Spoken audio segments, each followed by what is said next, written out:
بسم اللہ الرحمن الرحیم الحمد للہ وکفیٰ وسلام علی عبادہ الذین اصطفیٰ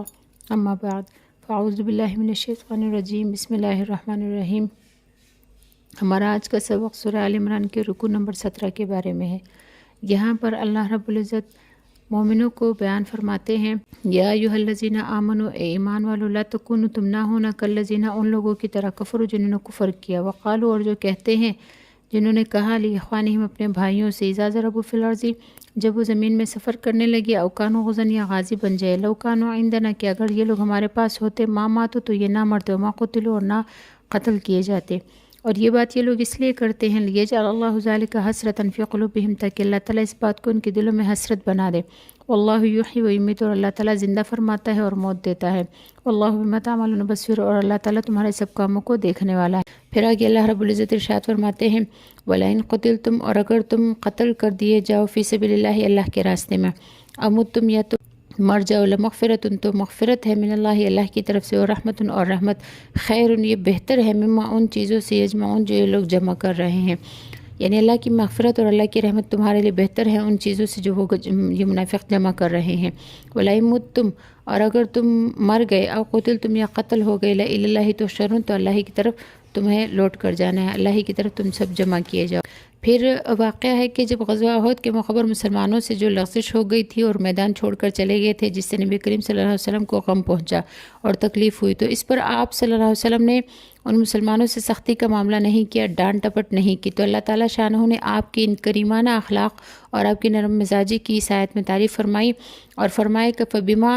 رحمت من اللہ لنت لہم، اے اللہ کے نبی، اللہ کی رحمت کے سبب آپ ان لوگوں کے لیے نرم ہو گئے۔ ولو کنت فظا غلیظ القلب، اور اگر آپ سخت مزاج اور سخت دل والے ہو، لنفضوا، تو یہ لوگ بکھر جاتے، منتشر ہو جاتے، من حولک، آپ کے پاس سے، فاعف عنہم، پس معاف فرما دیجئے ان کو، واستغفر لہم، اور ان کے لیے استغفار کیجئے، وشاورہم فی الامر، اور ان سے اپنے کاموں میں مشورہ لیجئے، فیضا عزمت، پھر جب آپ پختہ ارادہ کر لے، عزم کر لے کسی کام کا، فتوکل علی اللہ، تو اللہ پر توکل کیجئے، ان اللہ، بے شک اللہ تعالیٰ، یحب المتوکلین، اللہ تعالیٰ پسند فرماتا ہے توکل کرنے والوں کو، یا اللہ تعالیٰ محبت فرماتے ہیں توکل کرنے والوں۔ پھر اللہ تعالیٰ مسلمانوں کو فرماتے ہیں کہ انصرکم اللہ، کہ جب اللہ تعالیٰ تمہاری اگر مدد فرمائے، فلا غالب لکم، تو تم پر کوئی غالب نہیں آ سکتا، وَإِن يَخْذُلْكُمْ، اور اگر اللہ تعالیٰ تم کو بغیر مدد کے چھوڑ دے، فَمَنْ ذَا الَّذِي، تو کون ہے وہ، يَنصُرُكُم مِّن بَعْدِهِ، جو اللہ کے بعد تمہاری مدد کرے گا، عَلَى اللَّهِ، اور اللہ ہی پر فَلْيَتَوَكَّلِ الْمُؤْمِنُونَ، چاہیے کہ مومن توکل کرے۔ پھر تفسیر در منصور میں ہے کہ غزوہ بدر کے موقع پر مال غنیمت میں سے ایک سرخ چادر نہیں مل رہی تھی۔ بعض لوگوں نے کہا کہ شاید نبی کریم صلی اللہ علیہ وسلم نے لے لی ہو۔ اس پر اللہ تعالیٰ نے یہ آیت نازل فرمائی اور فرمایا کہ نبی کی یہ شان نہیں کہ غلول کرے۔ غلول جو ہے یہ خفیہ طریقے سے کوئی چیز لے لی جائے، اس کو کہا جاتا ہے، اور یہ لفظ جو ہے مال غنیمت میں سے کوئی چیز چرا لینے کے لیے مخصوص کر دیا کہ اس کو غلول بھی کہا جاتا ہے۔ اب جو ہے مطلق خیانت کو بھی غلول کہتے ہیں۔ تو یہاں چونکہ لوگوں نے نبی علیہ الصلوۃ والسلام کے بارے میں یہ خیال، یہ گمان باندھ لیا تھا کہ شاید وہ چادر نبی علیہ الصلوۃ والسلام نے لے لی ہو، تو اس پر اللہ رب العزت نے نبی علیہ الصلوۃ والسلام کے بارے میں آیت نازل فرمایا اور فرمایا کہ وما کان لنبی، نہیں ہے نبی کی یہ شان، ان یغل، کہ وہ خیانت کرے، ومن یغلل، اور جو کوئی خیانت کرے گا، یاتی، تو وہ لایا جائے گا، بما غل یوم القیامہ، اس مال کے ساتھ، اس چیز کے ساتھ جو اس نے خیانت کی ہوگی، اس چیز کے ساتھ لایا جائے گا قیامت کے دن۔ ثم، پھر توفیٰ، پورا ملے گا، کل نفس، ہر نفس کو، ما کسبت، جو اس نے کیا ہوگا، وہم لا یظلمون، اور ان پر ظلم نہیں کیا جائے گا۔ یعنی اللہ تعالیٰ نے یہ فرما دیا کہ نبی کے شان کے لائق نہیں کہ وہ خیانت کرے۔ پھر اللہ تعالیٰ نے یہاں پر فرما دیا کہ افمن اتبع رضوان اللہ، کہ ایک وہ شخص ہے جو اللہ کی رضا کی تابعداری کرتا ہے، اللہ کی رضا کا تابع ہو، کمن، کیا اس شخص کی طرح ہو سکتا ہے، جو لوٹے بسخط من اللہ، اللہ کی ناراضگی کے ساتھ، یعنی جو اللہ کی ناراضگی کا، اللہ کے غضب کا مستحق ہو، وہ شخص اس شخص کی طرح ہو سکتا ہے جو اللہ کی رضا کا تابع دار ہو، اور وہ شخص جو اللہ کی ناراضگی کے ساتھ لوٹے یا اللہ کی ناراضگی کا مستحق ہو، تو اللہ فرماتے وہ مأواہ جہنم، اس کا ٹھکانہ جہنم ہے، وبئس المصیر، اور وہ بہت برا ٹھکانہ ہے۔ ہم درجات عند اللہ، یہ لوگ اللہ تعالیٰ کے نزدیک درجات میں مختلف ہوں گے، واللہ، اللہ تعالیٰ بصیر، دیکھنے والا ہے، بما یعملون، جو یہ لوگ کرتے ہیں۔ قد یقیناً من اللہ، اللہ تعالیٰ نے احسان کیا، علی المؤمنین، مومنوں پر، اس بعث، جب بھیجا، فیہم، ان میں، رسولاً، ایک رسول کو، من انفسہم، انہی میں سے، یتلو کے جو تلاوت کرتے ہیں علیہم ان پر آیاتی اللہ کی آیتوں کی، ویزکیہم اور ان کو پاک کرتے ہیں، یعلمہم الکتاب ویعلمہم الکتاب اور ان کو سکھاتے ہیں کتاب والحکمہ اور حکمت، وإن كانوا من قبل لفی ضلال مبین اور اگرچہ اس سے پہلے یہ لوگ واضح گمراہی میں تھے۔ اللہ جل شانہ بہت بڑا کریم ہے، صدیوں سے لوگ کفر اور شرک کی دلدل میں پھنسے ہوئے تھے، سوائے چند افراد کے اللہ کے ماننے والے دنیا میں رہے ہی نہ تھے۔ جو لوگ اپنے خیال میں اللہ کو مانتے اور جانتے تھے وہ بھی عموماً مشرک تھے، عرب و عجم سب پر شیاطین کا تسلط تھا،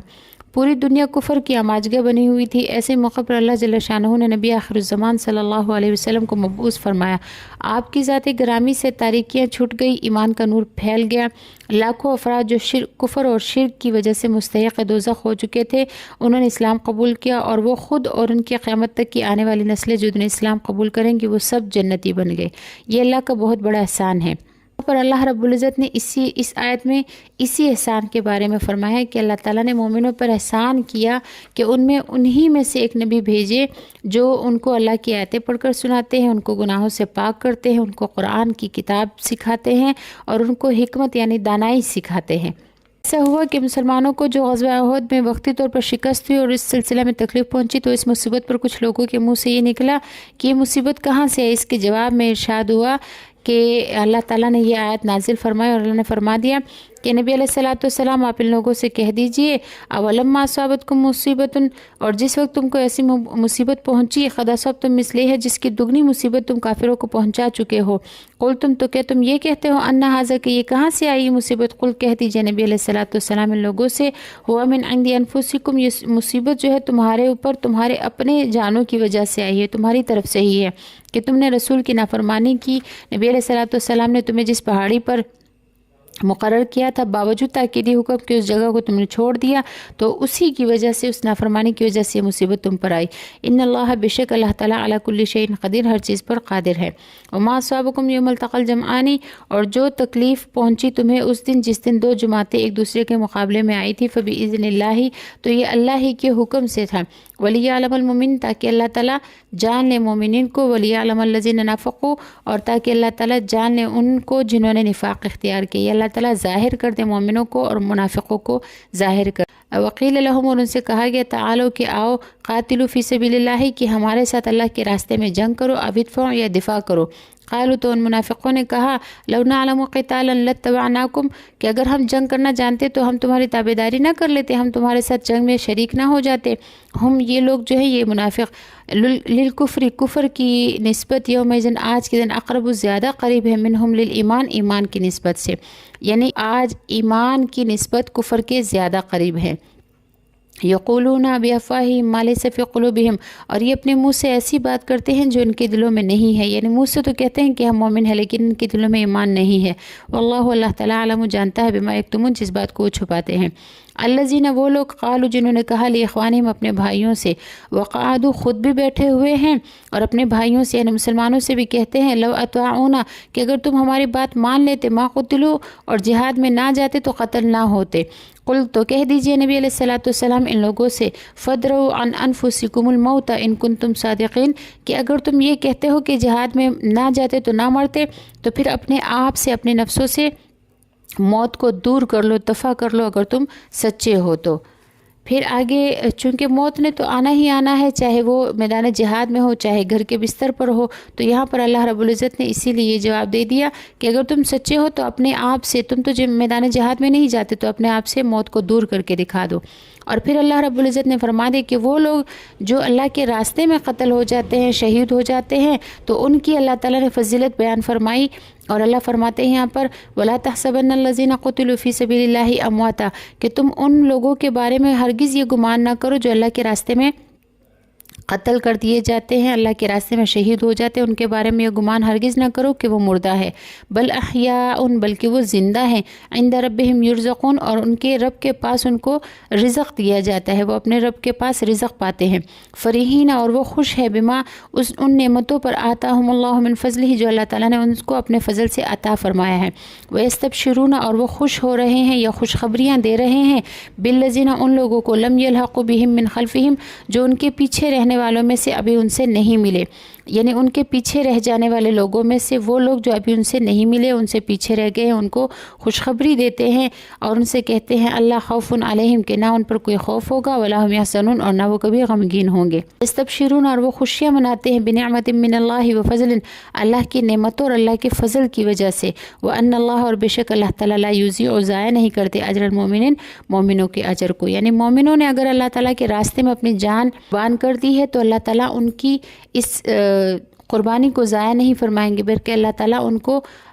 آخرت میں جنت جیسی نعمت سے بھی نوازیں گے، اور اس کے علاوہ بھی اللہ تعالیٰ ان کو مزید نعمتیں اور اپنے فضل سے نوازیں گے، کیونکہ اللہ تعالیٰ کا یہ وعدہ ہے کہ اللہ مومنوں کے اجر کو ضائع نہیں فرماتے۔ صدق اللہ العظیم۔ اللہ تعالیٰ ہمیں بھی اللہ کے راستے میں اپنی جانیں قربان کرنے کی توفیق عطا فرمائے۔ وآخر دعوانا الحمد للہ رب العالمین۔ السلام علیکم ورحمۃ اللہ وبرکاتہ۔